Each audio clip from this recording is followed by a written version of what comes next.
Okay, well, welcome to our September edition of Chamber Chat.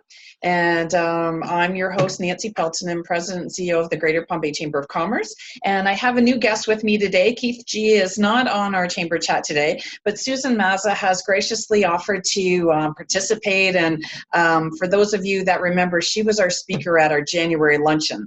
So she got us to jumpstart into the new year. She actually was at our Jumpstart the New Year training as well. So now we're close to the end of the year, but she's still going to come up with some strategies for success. But before we jump into it, I just want to let you know about some of the programs that the Chamber has going on.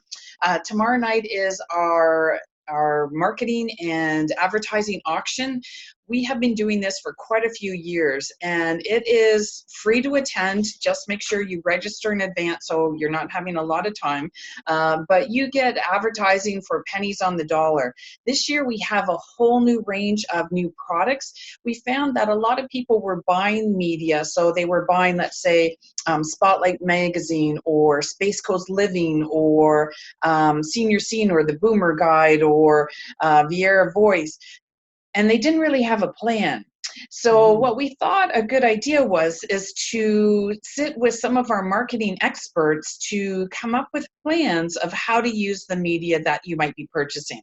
So some of the items for auction are rock, paper, simple, 2 hours of time with actually Joshua Adams, the owner, head honcho as he likes to call himself, and then he's going to do a follow-up to make sure that you are following the program and seeing how that's working for you. So it's kind of hands-on marketing plan that literally normally they charge, well, often they don't even just do a marketing plan for somebody. You have to do the whole program with them. So the fact that they're giving their expertise away at this auction is pretty exciting, but we have a lot of them. So check out our intel, which went out this morning, and Carolina sent the program. So all the items are listed in there, and we have a few silent auction items as well. If you're looking for business cards, if you're looking for postcards, graphic design, Jessica with Digital Ink does amazing graphic work, and she's donating her time, and she will make that graphic perfect. She will keep redoing it until you're satisfied. So if you have a campaign coming up, it's a perfect time to be able to get graphic design. Once again, sometimes it's difficult, or if you want to buy that or get an ad into the newspaper or a magazine, you have to pay extra then for the graphic design. So this is kind of nice, and I know it'll go, like I said, for pennies on the dollar. We're having it at Larson Motorsport. So if you've never seen Elaine Larson's, she's the 2-time World Jet Dragster champion, and she's got her jet cars there. Yeah, she's an awesome lady. So her and her husband, Chris, and their team will be there. And it's on Palm Bay Road, just right across from Harris, really close to the Chamber, so it's kind of cool. So we'll be there from 6 to 8:30 is when the auction goes on. And it's kind of hard to explain how great it is. It really is. Most of the items you can use into next year. So if you're taking time and you're putting your program together to start marketing in January, there's only a few that are expired by December 31st. So make sure you attend that tomorrow. And then we have our Brevard Business Professionals, and that's meeting at Riverview Senior Resort Living, our newest trustee. We are so excited to have them partner with us at the silver level, so we're very excited. That's right on US 1, and we have attorney John Frazier. He's with Wiederman Malik. I think a lot of us, I don't know, sometimes I think lawyers seem intimidating. I mean, it just kind of is one of those professions, like you really hope you never need one, but I mean, but when you do, but when you do, you want to really know what questions to ask and who you should reach out to. So he's going to demystify some of the our lawyer thoughts that we might have. And, also probably talk about the importance of basic things that businesses do require. I think sometimes businesses do not insure themselves for what they really need to have. So he'll be discussing some of that with us, and that's on Tuesday, the 24th. And then we have with the hurricanes, and then our governor, Ron DeSantis, was having a meeting on, that was supposed to be September the 4th. and we canceled our luncheon and had it the following week, but unfortunately we weren't able to have our guest speaker, our Florida representative, Randy Fine. So he is now able to come to our October 2nd luncheon. So if you were wanting to come to that luncheon and you saw that we had to postpone him, he is going to now be at our October 2nd luncheon. We've moved that one to Promise in Brevard. So make sure you register on our website, greaterpompeychamber.com. And you can see all of our calendars. So like literally we have boatloads of stuff going on. So just check our website and you can get all the details. The one cool thing though we do have coming up, which I want to talk about, is our Space Coast Symposium. This is our 3rd year, and this year our theme is disruptive innovation. Last year we had all our Fortune 500 companies. So we had United Launch Alliance, we had Embraer, Northrop, Lockheed, L3 Harris, Grumman, Boeing. It was amazing. And this year we are talking to companies, most of them are here local, that are changing, I think, our future. A lot of them, it's technology that we're using now, but it's also technology that is that they're really changing the uses for.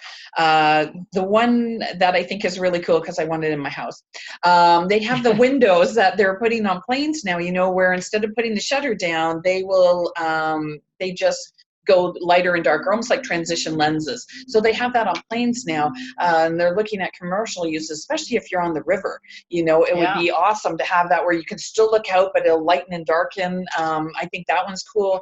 We have Tomahawk, which does robotics, aerial robotics, autonomous driving vehicles. So we have, one of the VPs of Vision. I'm trying to think of them all. We're talking about blockchain. We're talking about cryptocurrencies, the different types. I think that we just think of cryptocurrencies, and even that, a lot of people are like, I don't know, you've heard of Bitcoin and it's like up, down. You don't know if you should get involved with that. So we're going to be talking about that, because she actually was saying that anything you have, it could be art, it could be products, can all be encrypted with this technology. Because one of the biggest things we hear is, I'm sure probably everybody listening has had your bank account call you to say the credit cards have been hacked. They send you a new one. Right. We heard of Target, all of these companies that are huge companies that are, getting cyber attack. Cyber security from Raytheon is going to be a panelist, so that's what they're talking about. We know they work with the Department of Defense, so I'm not sure how much they can tell us, but it should be interesting. I think it's going to be a great one. But we have 3 different panels. We're talking about transportation technology, and then I called it sort of virtual reality, because a lot of it is, one is drone brain racing. I find a hard time saying that one. Drone brain racing, where you actually are moving the drone with your brain waves through a computer simulated course. Wow, that's incredible. Right? I know, right? It was incredible. It's really cool. And what he was saying is that they are mapping your brain waves, and it is better than your fingerprint, because everybody's is totally different and they can't be hacked. So right. I thought that was really cool. Wow. So really cool. That's on October 18th. It's at Vieira Holiday Inn from 8 to 12. And once again, you can go to our website to see more information about that. And my final blah, blah, blah, before we get going, is with the EDC. They have Space Coast salutes our military. So we have some of these bumper stickers. We have window clings here at the chamber. We're just trying to show our support for the military. I think it's just such a huge impact here on the Space Coast, and we certainly appreciate all that they do, and we love working closely with them. So if you are interested in coming to the chamber, we have them here, and you can put them on your bumper if you'd like, or get one of the window clings. And now we can do 2 shout outs. And Jennifer Helen, Seniors Helping Seniors, hello, thank you for joining us. And we have Amy Amaral. Thank you also. Susan is going to be doing a very, very interactive training today. So we are going to try and answer your questions as they pop up. I'm trying to get Facebook to come up, but right now it's just spinning around like crazy. So I'm going to retry that, but I'm going to let Susan introduce yourself. Yes, introduce yourself and your company and what you do, and then you can jump right into it. Okay, great. Sound good? That sounds good. Okay, perfect. Okay, well, I'm so excited to be here again. I always love being with the chamber, and this is my third time I get to be with you this year, so that's I know, even better. right? Yeah. I know. So my company is Claire's Consulting Group, and my primary line of I do consulting services where I work with businesses to do I do strategic planning days, I do coaching, I do conflict resolution, I work with project teams when they get stuck, helping them to get unstuck. That's what I do on the consulting side. And on the training and development side, I have my blog is Random Acts of Leadership, and I have the Leadership in Action system really is the system that includes all of the work that I do in training and development on developing leaders, cultivating leadership, and teaching leaders to cultivate leadership in others. Okay.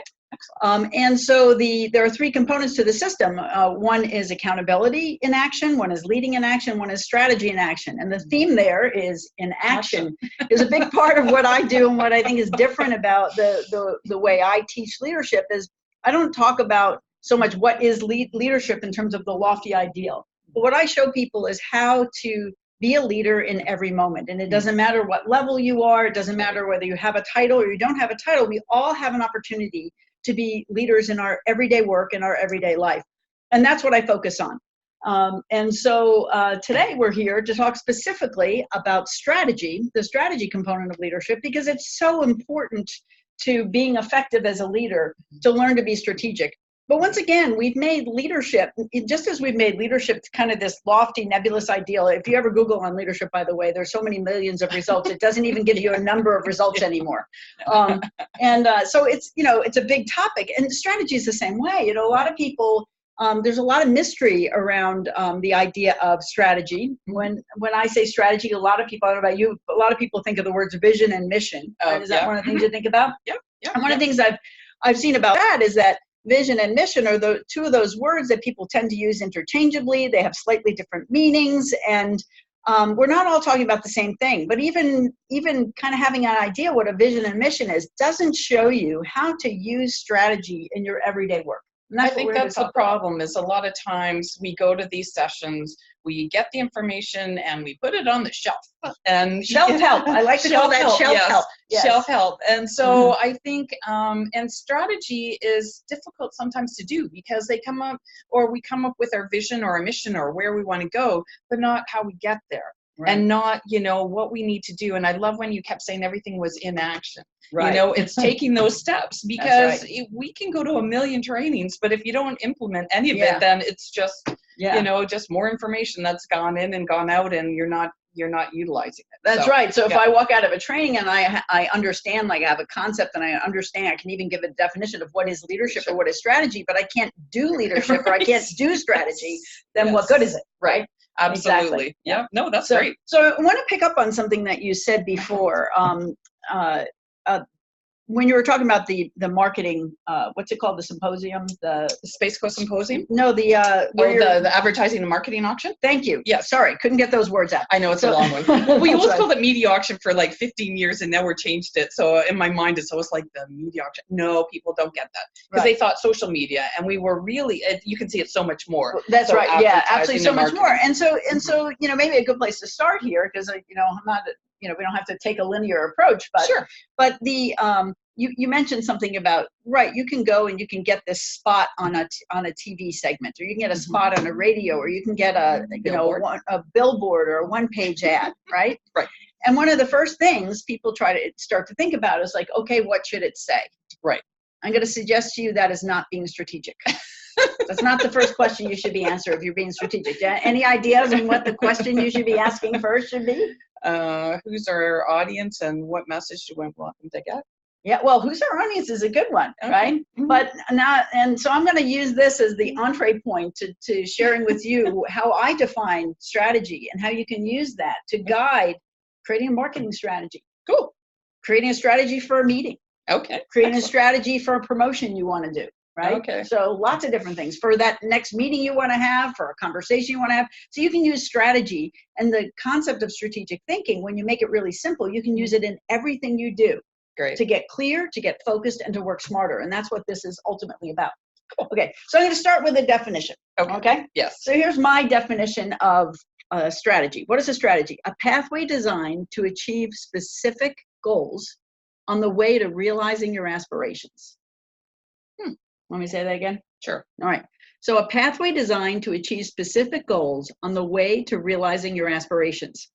Now, I used the words vision and mission before. Now I'm going to kind of put them in the slot. So a pathway. A pathway is a plan, right? That's the plan. That's the action. What am I going to do? And it's designed to achieve specific goals. And I'm going to suggest that what those specific goals are your mission. Okay? Right. And then on the way to realizing your aspirations, that's what your vision is, right? Because so your vision is your aspiration. Right. Your mission is what's the next hill do we have to take to get there, to make a giant step towards realizing that aspiration? Because most of our aspirations, the big ones, right, we don't realize in 1 year or or 2 years. Sometimes it's our entire lifetime, right, is our aspiration. Right? We're living into that future every day. Right.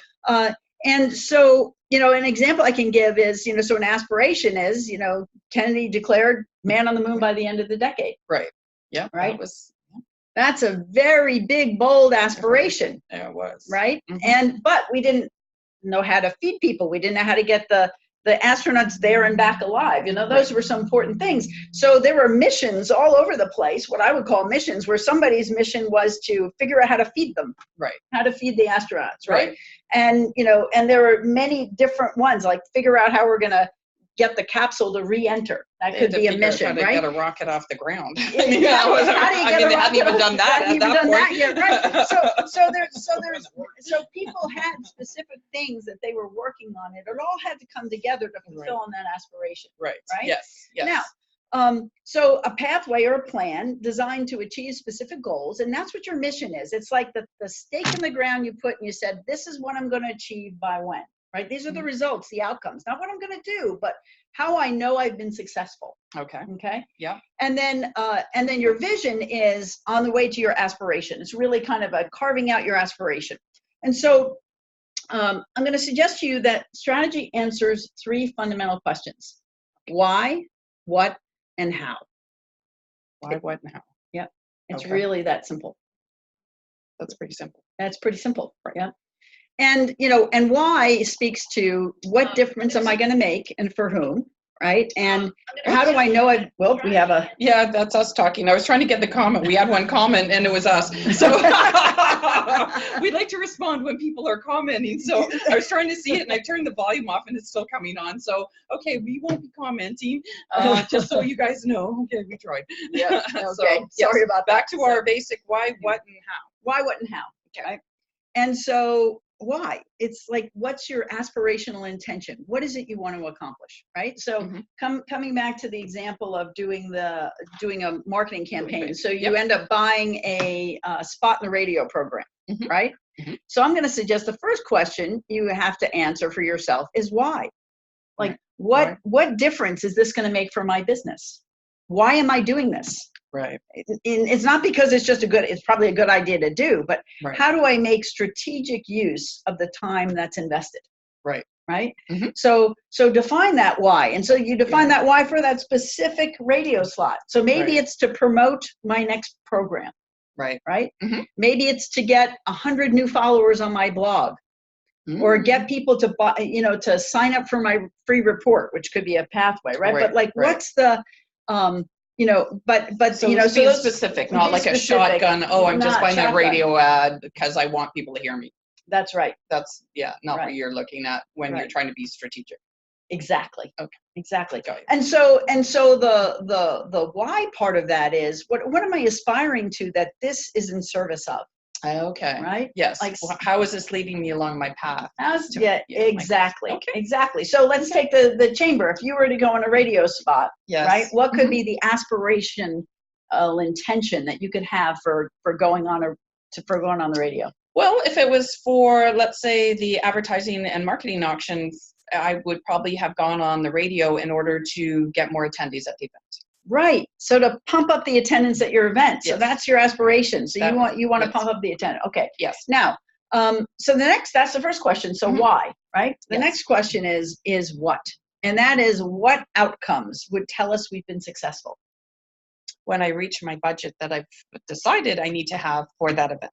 That's right. Okay, so that's one of your outcomes for the event, That's my right? outcome, yes. Now, and I want to come back to, so this radio. And our members are happy, I should say. Exactly, and your members are happy. Yeah, right. like that's actually, I mean, yeah, we want to hit our numbers, but really it's when we do events, it's for our members, and it's our outcome is always their success. So if they use the items and they say, this happened from that and that happened, you know, like that's when right. we hear, and some of that is not tangible, but it's the feedback that we're looking for our members, and that's why we do it, is to help our members. And really good point that you just made. So, you know, so why is your aspirational intention, right? You know, what defines success in terms of outcomes, and an outcome can be measurable or observable, right? Some of the easy outcomes are, I'm going to meet my budget, right? I'm going to raise the kind of money that I need to raise to meet my numbers. Right. So those are the measurable things, right?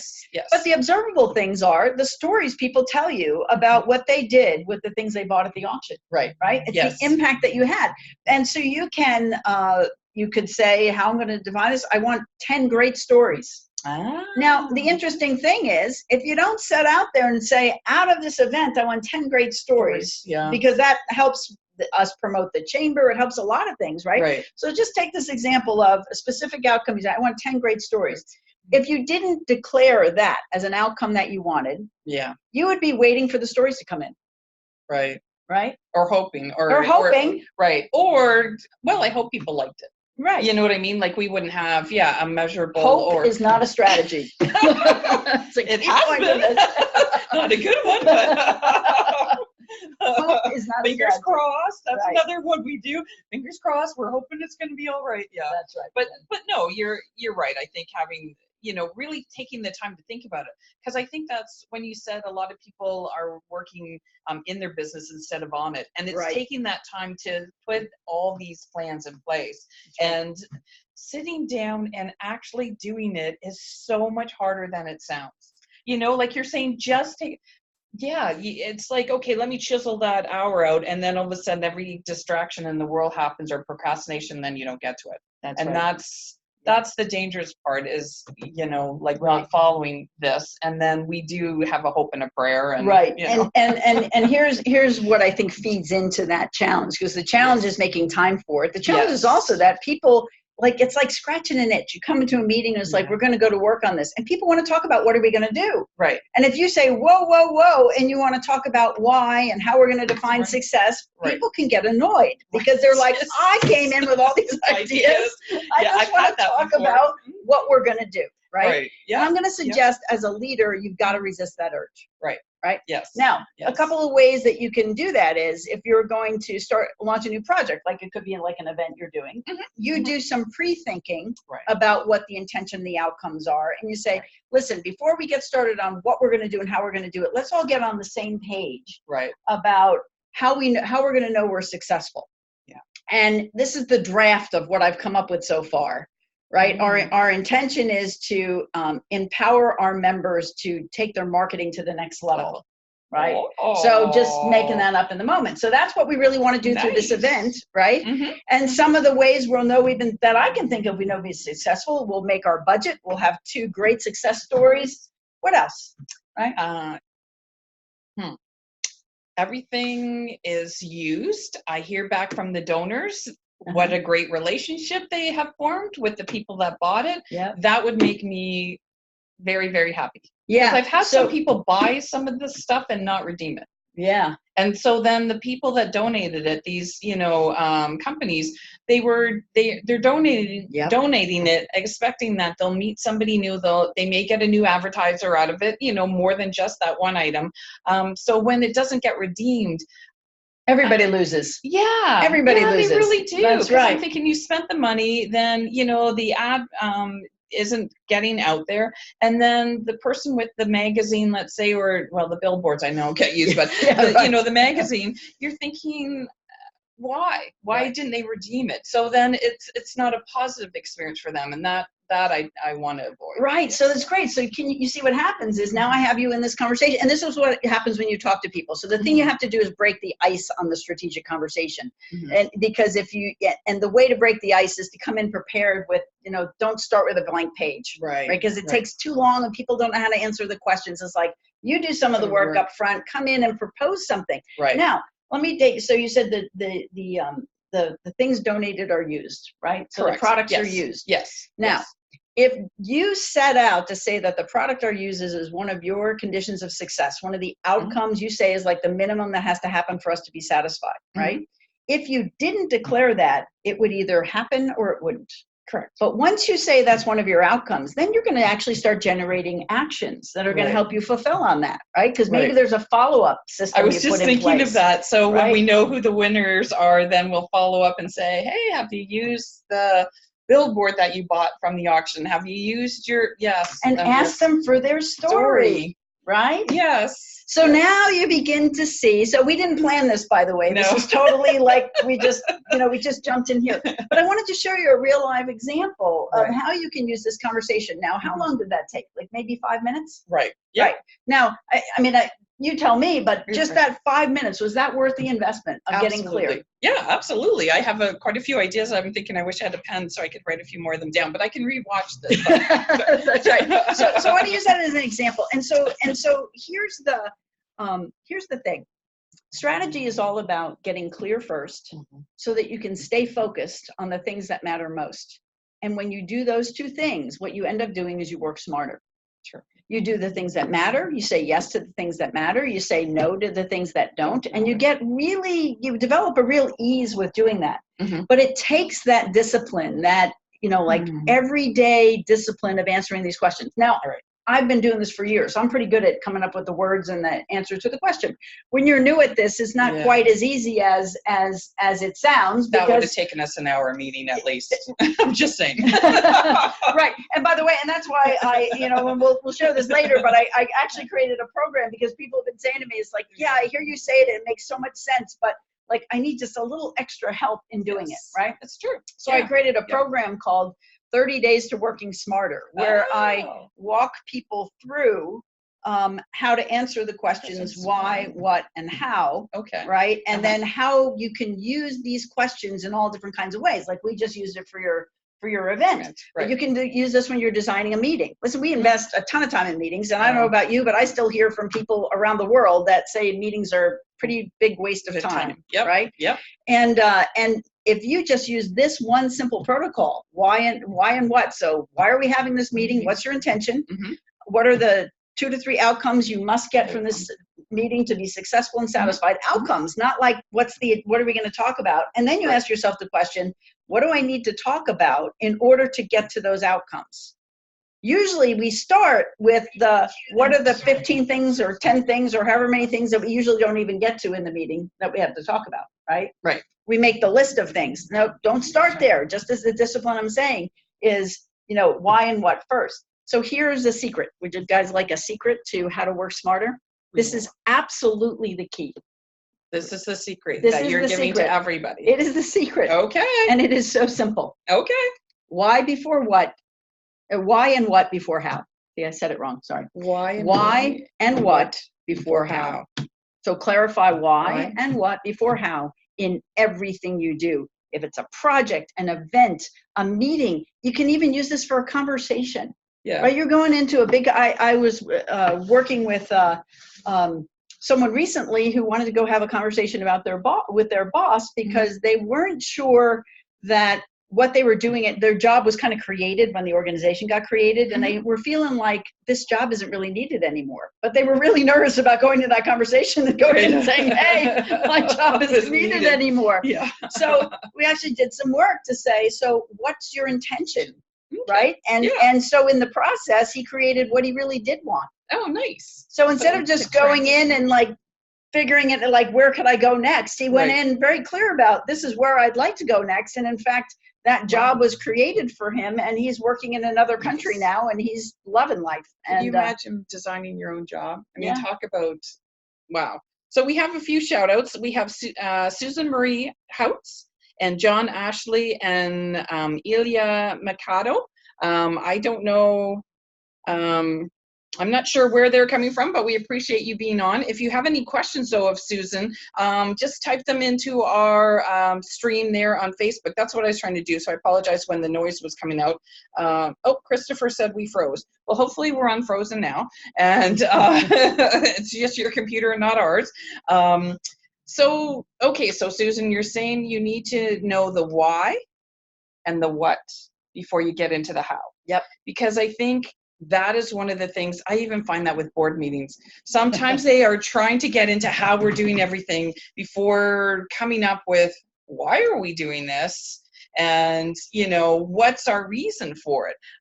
You know, I try and look at, before I add a new program, you know, why are we doing this, and not how. I do look at that, like, yeah, instead of just adding stuff. So you ask the why, and yeah. I'm suggesting you make sure you add in the what, right? Yes. Because you got to define success. Because yes. Why am I doing this could have a bunch. You could go for a bunch of different outcomes. That's right? very true. Know? Yes. And so what, you know, why kind of carves out the direction you're going, kind of like right.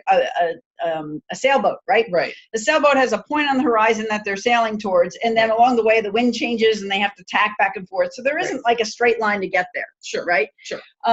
But when you define what defines success, when you answer the question, what defines success, and you narrow it down, and I'm suggesting you kind of no more than 5, but you know, 3 to 5, 3 is better, right? Because there's only so many things that you can pay attention to and keep track of. Like the more outcomes, it's almost like the more work you end up doing. So if you really want to streamline your efforts, and the question you're asking is not what are all the outcomes we'd like to see. You're asking the question, what would we have to achieve to at a minimum, not you could do more than that, but at a minimum, what would we have to achieve to declare success? Okay. And satisfaction. Okay. You know, sometimes you can be successful, sure, but you're not, you could like kill yourselves and your staff, and then you're not particularly satisfied in the end because while you pulled it off, you know, that happens a lot. it didn't have the impact you desired. So you're left having gotten the job done, but feeling like kind of used up for nothing. Right. Well, you know, we have a new group that's starting, the Multicultural Networking Group. Right. And we used to have that before. And so we had our first meeting and we were discussing the why are we doing this? I mean, I think we recognize that Palm Bay is very diverse, I'd say the most diverse city in Brevard County. We have a lot of different members starting to join our chamber, and we thought, well, we're not really, I think, reaching a lot of the business community in Palm Bay and, you know, Brevard County for that matter. Right. And so we thought maybe now is a good time to start it back up again. So we had our meeting, now looking at what we want to achieve with it, because we immediately got into events and blah, blah, blah. All the things we're going to do. All the things we're going to do and what they used to do, because they had this quite a few years ago. I think it disbanded maybe 5 or 6 years ago. But so we discussed everything they used to do and you know, what that looked like and what some of the pitfalls were, but not really what outcomes we were looking to achieve with it. Yeah. So that will be our next meeting this week. So you've already started to design your next meeting. I have, awesome. Yes, thank you. And let me say, use this as an example to share a little more about why this discipline of why and answering why and what before how is the key to working smarter. So here's the thing. If you go into a meeting, you say, well, we're here to restart our multicultural network, right? That's like why we're here. Right. And you don't talk about how you're going to define success, and you go right into how. Right. The list of things you're going to generate is going to be really long. Yes, right? It was. Yes, it was. Pages. So right, and then you have, and one of the dangers is you bite off more than you can chew, and and that's how you kind of get, you know, right. So it's hard to work smart when you have no frame from which to make a decision about what we should do and what we shouldn't do. Right. But it's even more important than that when it's not just you with you. Yes. Right. When you're working with a group of people, there's a lot. What ends up happening is, so you put in, say 100 things are on that list. Right. And then you get into a debate on we should do this, we should do that. Right.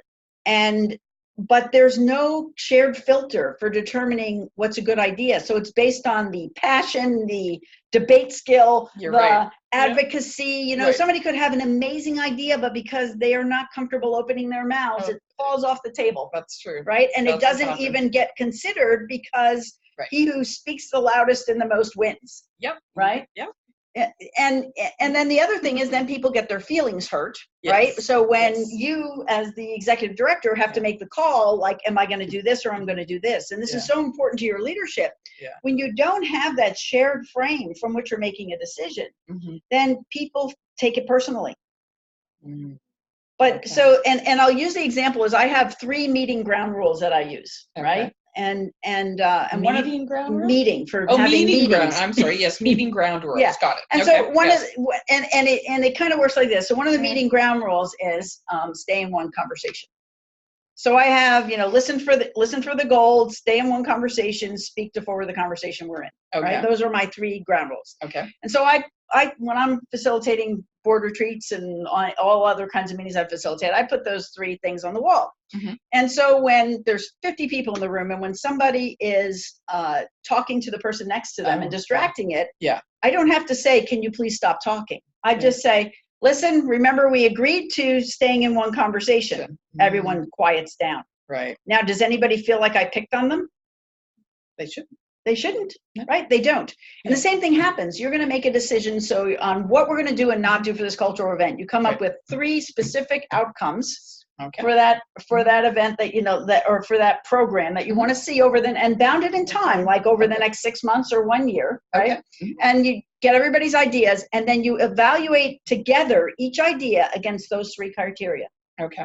And anything that satisfies all 3 of them is a no-brainer. Right? And then all of a sudden you're the things that only like sort of help one item start to fall off the mat. And so what happens is not only have you worked smarter because you've skinnied down your list, right? And you're doing less with a bigger impact, but you have people behind it. It's like it's essential to building alignment because you can't build alignment unless you have the same criteria for making your decisions. Without it, all you have is my opinion versus your opinion. Right. And that happens a lot. Yeah, it really does, because I don't think a lot of people take the time to decide, what your what is. What your what is, yes. What is your what? What's your what? I'm visually handicapped here, so I can't see the screen to see if are there any questions right now? Does anybody have a question? Not yet. No, that's what I was trying to look on our Facebook page. So I just saw that the last one was Christopher, and he said that we were frozen, but I haven't seen anybody else popping in with anything. So. So for those of us who are on, can you just give us a little feedback? Tell me, like, is this useful? Is this, what are you getting out of this conversation? Yeah, they're not typing. So they're not typing? No one's typing right now. So yeah, they're watching. Although I did see John Ashley is on. And there was a couple other people. So people kind of come in and out of this. This is one of those, I think they watch in the background when they're doing some emails and that. Right. Tom Fulmer came on. Hey, Tom, how are you?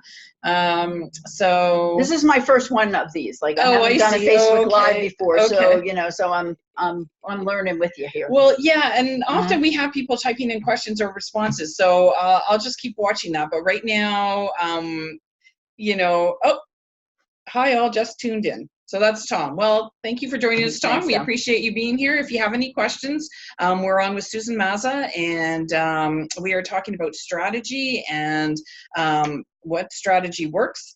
So he's just catching up, so he'll let us know in a minute.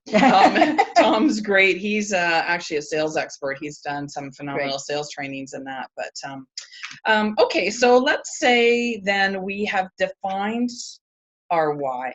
Yeah. We've now defined our what. Yeah. And then we get to how we have to accomplish that. And yeah, sometimes that's like really tough.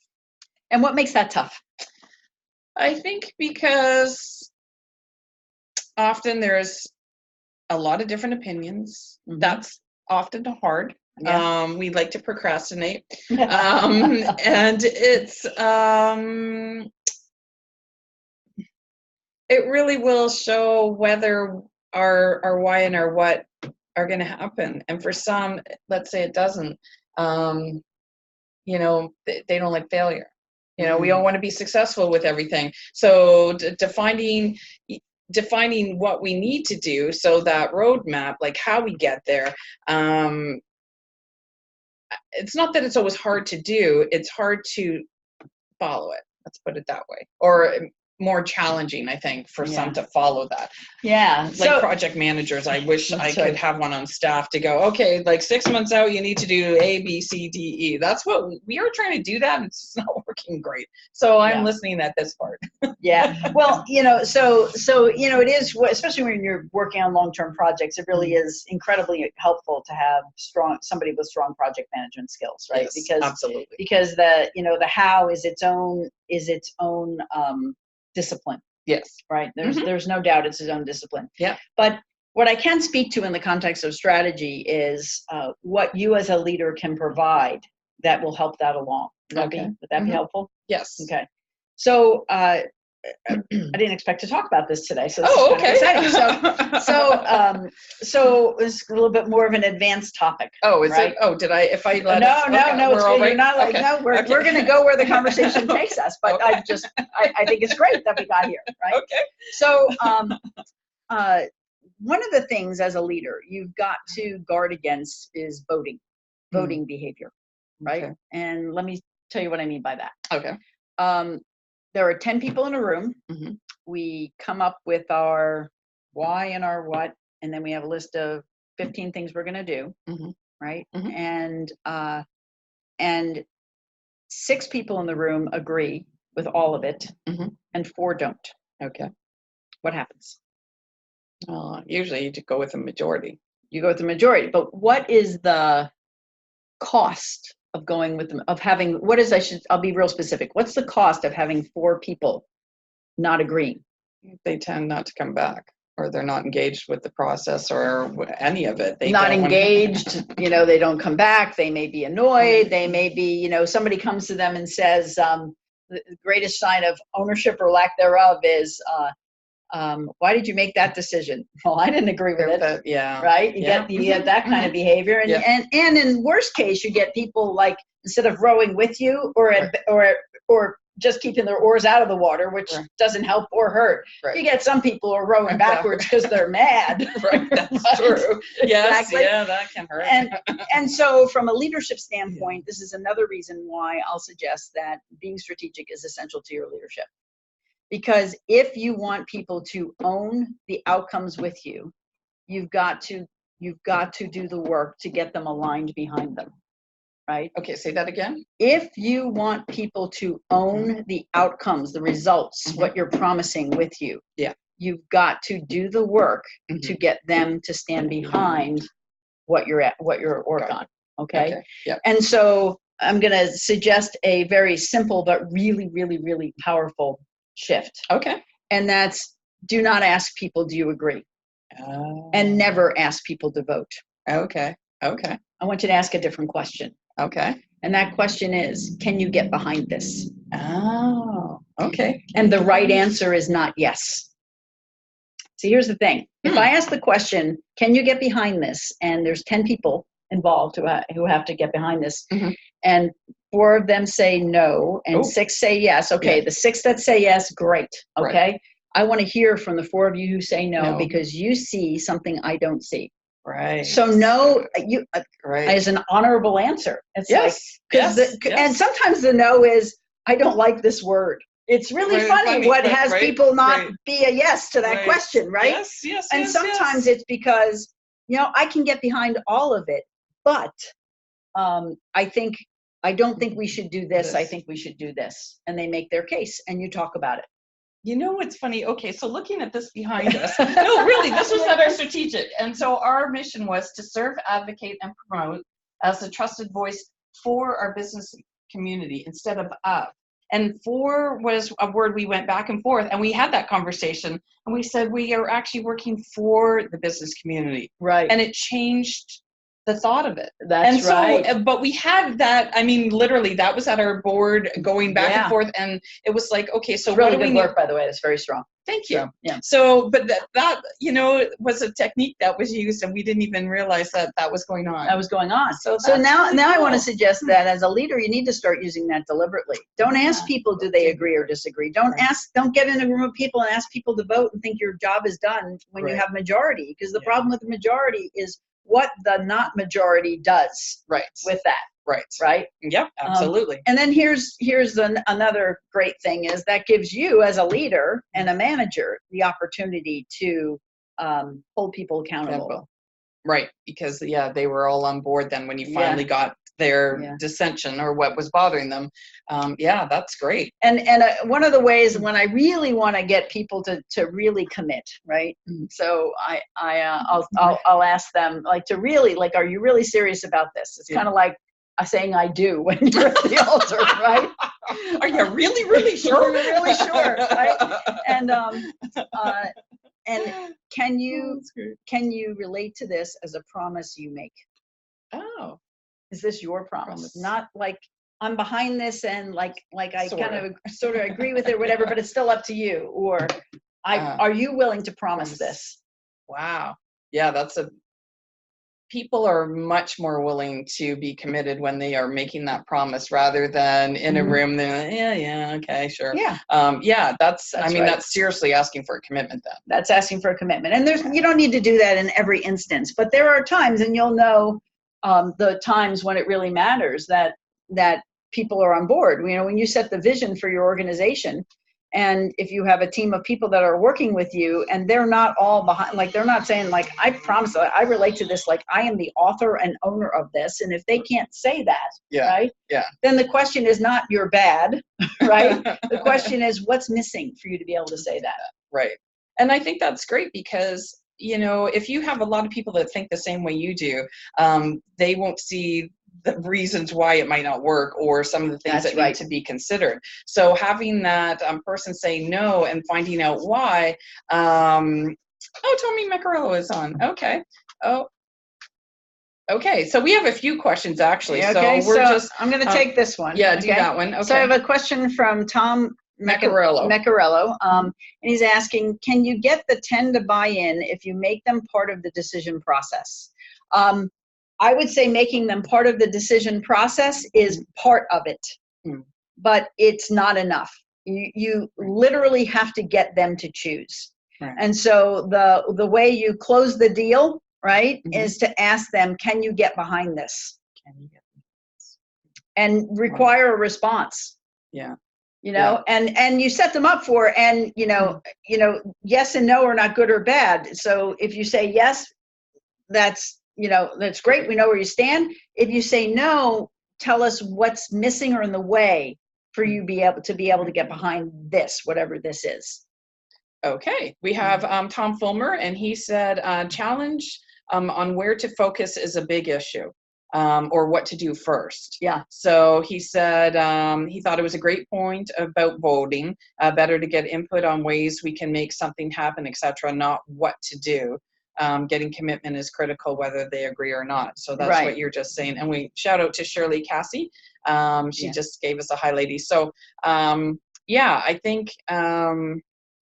think Tom, you know, I was kind of thinking like I was when it said challenge on where to focus is a big issue, because sometimes with meetings too, people go off on tangents, and it's, you know, you don't kind of want to cut them off, but then they're not focusing, you know, when you said I'm on keeping the talk on the single. Stay in one conversation. Conversation. And I think that sometimes they think they are, and they're like, way not, you know. Right. And so I'll give you you want a technique for this? Yes, okay. Please. So this is why if you do the work to come up with an intention, the intended outcomes for the meeting, like my agenda is how I teach you to do agendas is there's your intention, like why are we here? Okay.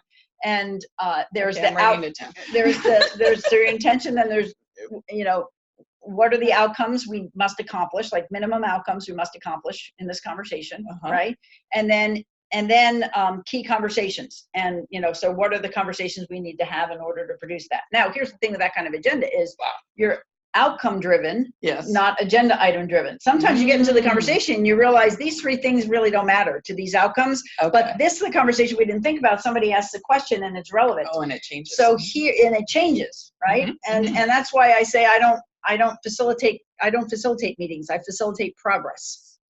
And progress is defined by how much traction we get towards achieving the outcomes for the meeting. The other thing, sometimes, you say we have an hour and a half to do this. Sometimes you need more and sometimes you need less. Right. And you need to know that however you do it, you have to produce those outcomes. We're going to set aside this block of time to do it, and we're going to do our darndest, right, to get them done. Right. But just know that sometimes you'll learn something and it's okay. Right. Right? It's just, but make sure you get it complete. So here's the technique. So that's why I always put the intention and the intended outcomes. That's awesome. On a poster, like a Post-it note, like the big poster boards, or on a whiteboard or whatever. And when I set up a meeting, I'll introduce the intention and the intended outcomes. Okay, my board meetings are never going to be the same now. You know that. That's great. That makes me so happy. Because this stuff really is simple. The problem is doing it, right? And, and like, people often need a little help to develop some mastery in answering the why, what, and how questions. As we said before, it's not always as simple as it seems, right? No. And I have some techniques for doing that and some like sub questions to ask to kind of help get yourself focused so you can do that work. That's why I was saying before, the 30 days to working smarter, I was like trying to figure out how could I help people over a short period of time to develop this as a discipline they can literally use every day from this moment forward. I love that word discipline because I don't have it. No, it really is. That's my huge problem. And I remember hearing Winston Scott, the astronaut, for those of you not on the Space Coast, and he's at Florida Tech, works very closely with their president. And he said that the reason he achieved what he did was the discipline was his strength. He just set out his plan and followed it to the letter. And, yes, plan he had the to work and work the plan. And that's what he did. And, he flew, was a pilot and then became an astronaut. And he's had a number of careers. And that's, I think having that discipline is, there was another one that just said, just make your bed. That was another guy in the military. Make your bed every morning, right? And it's like it sets you on your path for that day of it's doing a practice. And you're disciplined to do it, and it sets your intentions for the day to do what you plan. Exactly. And here's the thing, people think being strategic is like the annual strategic planning process. It's not. What I'm suggesting here is what strategy really is the everyday discipline of getting clear about why and what before how in everything you do. Wow. Right? Okay. I want to come back to something because I didn't finish saying something about so how do you keep the meeting on track? So you put your intention and your why and your what, your intention, your outcomes on the board, right? Mm-hmm. And then when someone says something that you think is off topic, you say, can you tell me how that affects these outcomes? Oh. Put it in their court, right? let them do it. And when they say well, it doesn't, but we really need to talk about it. Great, let's put it in the parking lot. You have another piece of paper where the parking lot items, we'll get to another, we're just not going to talk about it here. So you never dishonor anyone, but you kind of, you get them to do the work so that you don't have to be the bad guy. Right. Yeah, because that happens. Like I've had to actually shh people in meeting and you don't want to have to do that. But I mean, literally, I thought, man, there's 6 different conversations going on at this one meeting. So I think setting out at the beginning, with your intentions, with, what outcomes you're looking for, and to stay on that focus. That's right. And saying do we agree? And everybody saying yes, they do agree to these terms, and because otherwise, you're right. I sometimes think, what are we school kids? I mean, this, that's right, and it gets frustrating, and you feel this there's some disrespect or whatever, and but it's up to you. Whatever's happening around you as the leader, it's up to you. Right. Right. Well, that's true. and hopefully I'm giving you some techniques and some real like practical tools you can use immediately, right? Yes. To begin to put this stuff into practice. You want to come back to the thing. Who was it that was talking about how focus is hard? I think Tom had that on. Yeah. So I just want to say one more thing about why focus is hard. Tom. If you try to focus before you get clear, good luck. Yeah. Right. Right. You know, how do you even know what to do, what not to do? How do you even choose what to focus on if you're not clear, right? If you're not clear about where you're going, and you know, there's a saying, if any road will get you, if you don't know where you're going, any road will get you there, right? That's right. And that's what has us be like all over the place. That's very true. Okay, so we only have 4 minutes left. Okay. So talk about the 30 days to clarity and strategy that you have. Because I think Tom said great topic, and I think a lot of people find this challenging. They really do. And we're in a million meetings, and just we make a million decisions a day. And so if we have this technique that we can utilize, and you're saying within 30 days, it becomes part of so it's becoming discipline. Now, what I won't promise in 30. So I have an offer to make you guys. So exactly. So the program I created is called 30 Days to Working Smarter, and it's designed. It has three webinars. I'll have office hours and online Q&A. So you'll get a chance to talk to me personally, whether it be online or if you show up for the office hours, I'm happy to support you. Because what I want to do is support you in being successful, right? Cool.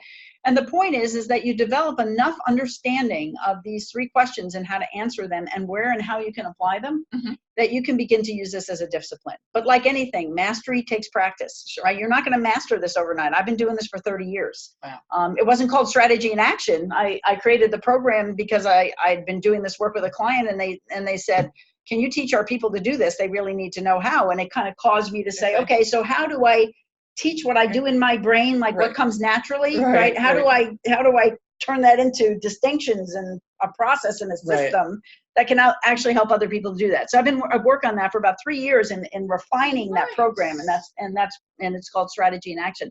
So this program, 30 Days to Work Smarter, is designed to help you start to use the practice of being strategic in everything you do, and as a practice, like an everyday thing.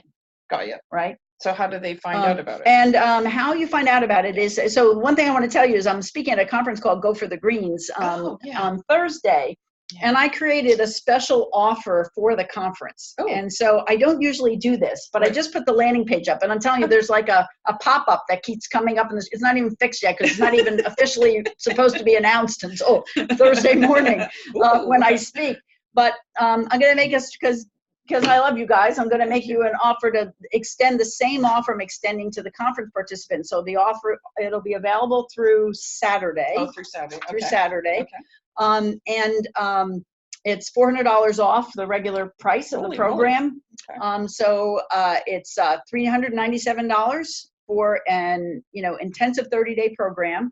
But it's going to intensive in that I'm going to get you focused for 30 days, and that's going to be the intense part. The training is going to be simple, and